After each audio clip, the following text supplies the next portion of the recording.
Hi everyone, I'm Suyok from Online Help Guide, and in this video, I will show you how to log into Bank of Cyprus account online. So let's get started.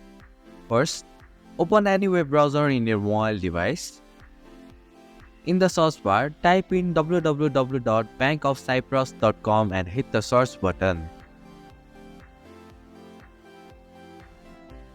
Once the website loads, tap on the log icon from the top right corner.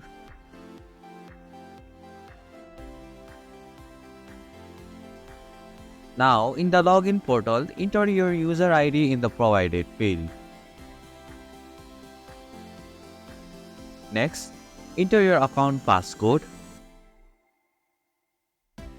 Finally, tap on the login button and complete the login process. And this is how you can log into Bank of Cyprus account online. Thank you for watching Online Help Guide. Hope this video was helpful. If it was, then hit the like button and comment down if you have any questions or feedback. Also, if you are new to our channel, please subscribe and hit the bell icon so that you won't miss our upcoming videos.